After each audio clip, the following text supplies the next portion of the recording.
నమస్తే, నేను Yashoda. Welcome to Pallavi TV. Minority ఓట్ల వల్లే తెలంగాణలో కాంగ్రెస్ పార్టీ అధికారంలోకి వచ్చిందని, ప్రజా ప్రభుత్వం ఏర్పాటైందని ఇటీవల ముఖ్యమంత్రి రేవంత్ రెడ్డి చేసిన వ్యాఖ్యలు మున్సిపల్ ఎన్నికల టైంలో వైరల్ అవుతున్నాయి. इसीलिए इतने सारे 8 मुसलमान माइनॉरिटियों को हम लोग कारपोरेशन चेयरमैन बनाए। मतलब ये सरकार में बराबर मुस्लिम माइनॉरिटी को हिस्सा दे दिए, उनका हक है, उन लोगों का हक उनको पहुंचा दिए।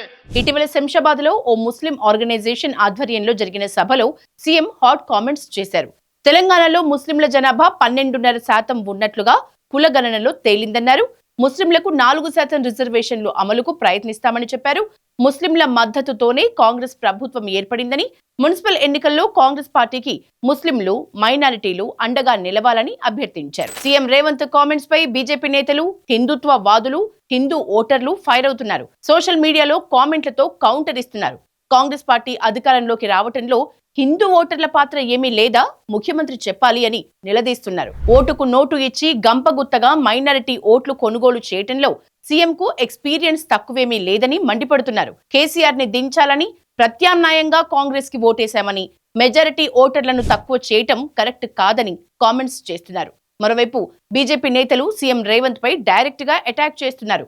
ముస్లింల సంక్షేమానికి బీజేపీ కట్టుబడి ఉందన్నారు. ట్రిపుల్ తలాఖ్ ముస్లిం మహిళలకు నరకం చూపెట్టిందని, దాన్ని రద్దు చేసి వారి హక్కులకు రక్షణ కల్పించామన్నారు. అవినీతి రహిత, ప్రగతిశీల విధానాలతో ముస్లిం ఓటర్లకు బీజేపీ దగ్గరైందని, కరీంనగర్, నిజామాబాద్ సహా కీలక కార్పొరేషన్లలో బీజేపీ గెలుపును ఎవరూ ఆపలేరని కమలం నేతలు అంటున్నారు. సీఎం రేవంత్ వ్యాఖ్యలకు ఓటుతో బుద్ధి చెప్పాలని కోరుతున్నారు తెలంగాణ బీజేపీ నేతలు.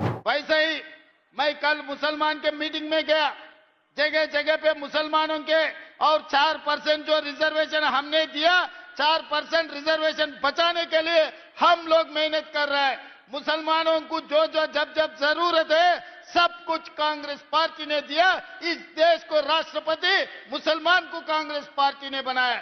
7 मुख्यमंत्रियों को इस देश में कांग्रेस पार्टी मुसलमानों को बनाया। मेरा कैबिनेट में शब्बीर भाई को मंत्री बनाने के लिए निजामाबाद अर्बन चुनाव में हम चुनाव लड़वाए। मैं कामारेड्डी, मेरे लिए शब्बीर भाई ने कुर्सी छोड़ा था कामारेड्डी असेंबली में, मगर हम केसीआर को हराए, हम नहीं जीत सका। आप लोग शब्बीर भाई को नहीं जिताया, फिर भी मुसलमानों को मंत्री बनाने के लिए मोहम्मद अजहरुद्दीन को बिना एमएलए, बिना एमएलसी हम मंत्री बनाए। कल परसों हम उनको भी एमएलसी बनाने वाले हैं। इसीलिए इतने सारे 8 मुसलमान माइनॉरिटियों को हम लोग कारपोरेशन चेयरमैन बनाए। मतलब ये सरकार में बराबर मुस्लिम माइनॉरिटी को हिस्सा दे दिए, उनका हक है, उन लोगों का हक उनको पहुंचा दिए। इसीलिए आज कोई मुसलमान के भाई रेवंत को रेवंतुद्दीन कहे तो भी मेरे कोई परवाह नहीं है। मैं इसको अच्छी तरीका से मैं स्वीकार करता हूं। भारतीय जनता पार्टी रामचंद्र राव रेवंतुद्दीन अन्नाవు కదా, నాకేం ప్రాబ్లం లేదు.